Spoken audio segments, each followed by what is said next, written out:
নবী আমার বললেন, আল্লাহ পাকের কোন বান্দা সকালবেলা ঘুম ভেঙে লোকটা উঠলেন, নামাজ পড়লেন না, আল্লাহর কোরআন তেলাওয়াত করেনি, ওই লোকটা কাজে বেরিয়ে গেলেন। আল্লাহ পাকের ফেরেশতারা লোকটার নাম যখন জাহান্নামী তালিকায় লিখতে যাবেন, আমার আল্লাহ ফেরেশতাকে বারণ করে বলবেন, ফেরেশতারে না না না না, আমার বান্দার নাম এখনো জাহান্নামের খাতায় লিখো না। সম্ভবত ব্যস্ততার কারণে সকালে বেরিয়ে গেছে, সারা দিনের কাজ কাম করে এসে নিশ্চিত লোকটা দুপুর বেলা জোরে নামাজ পড়বে, এক্ষুনি লিখো না। হয়তো বিকালে চলে গেছে, সকালে নামাজ না পড়লেও জোহরে নিশ্চয়ই নামাজ পড়বে। দাঁড়াও, অপেক্ষা করে, এক্ষুনি জাহান্নামের খাতায় লিখো না। লোকটা সারা দিনের কাজ কাম ফিরে দুপুর বেলা জিনা ঘরে ফিরল, মানুষটা জোহরের নামাজ পড়িনি। আল্লাহ পাকের ফেরেশতারা লোকটার নাম জাহান্নামীদের তালিকায় লিখতে যাবেন। আমার আল্লাহ বারণ করে বলবেন, ওগো আমার ফেরেশতা, এখনো তোমরা লোকটাকে জাহান্নামী বলো না, কারণ এখন অনেক কষ্ট করে বান্দা ঘরে ফিরেছে, খাওয়া দাওয়া করে একটু শুয়েছে, প্রচন্ড ক্লান্ত দেহ নিয়ে বিশ্রাম করছে। জোহরের নামাজ লোকটা না পড়লেও সম্ভবত ঘুম থেকে উঠে আসরের নামাজ পড়বেন। বান্দা আসরের নামাজ পড়িনি, লোকটাকে জাহান্নামের তালিকায় দেওয়া হবে। আল্লাহ পাক নিষেধ করে বললেন, না না, প্রয়োজনের তাগিদে বাজার ঘাটে লোকটা যখন গিয়েছে, নিশ্চয়ই লোকটা মাগরিবের ওয়াক্তে নামাজ পড়বেন। নামাজ লোকটা পড়িনি, আল্লাহ পাকের ফেরেশতা জাহান্নামীদের তালিকায় লিখতে যাবেন। আল্লাহ তখনও বারণ করে বলবেন, বান্দা ফেরেশতা অপেক্ষা করো, আমি আল্লাহ আশা করছি মাগরিবের নামাজ পড়িনি মানে নিশ্চিত লোকটা রাত্রিবেলা ঘরে ফিরে এশার নামাজ পড়ে কোরআন তেলাওয়াত করে তবে শুয়ে পড়বে। লোকটা এশার নামাজ পড়িনি, আল্লাহর কোরআন তেলাওয়াত করিনি।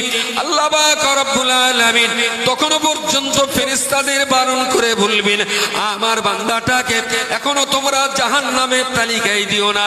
সম্ভবত ঘুম থেকে উঠে বোধহয় লোকটা ফজরের ওয়াক্তে আবার নামাজটা পড়ে নেবেন।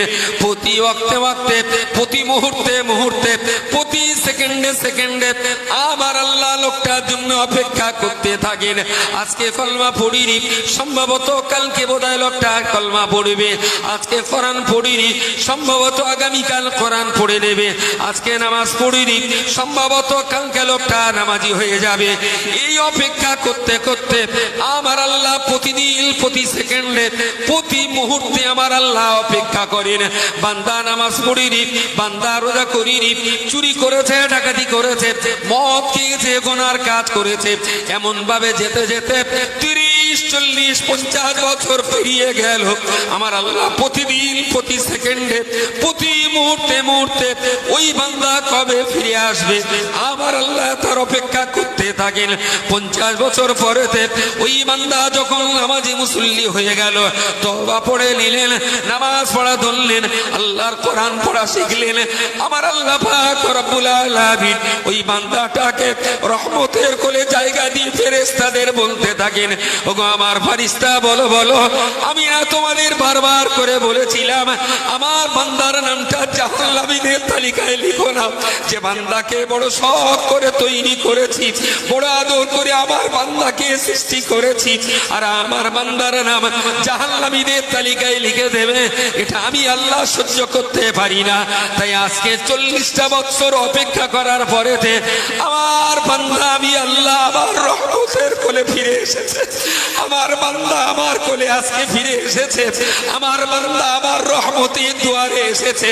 আমি আমার বান্দাকে আমার রহমতের কোলে জায়গা করে দিলাম।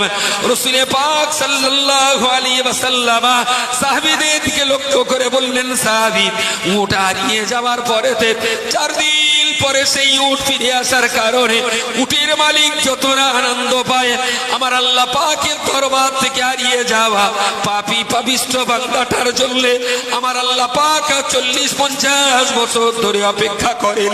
হারিয়ে যাওয়া উটটা মালিকের কাছে ফিরে আসার কারণে মালিক যতটা আনন্দ পান, আল্লাহ দরবার থেকে হারিয়ে যাওয়া বান্দাটা আল্লাহর শাহী দরবারে ফিরে আসার কারণে আমার আল্লাহ পাক রব্বুল আলামিন উটের মালিকের চেয়েও আমার আল্লাহ কোটি কোটি গুণ বেশি আনন্দিত হয়ে যান।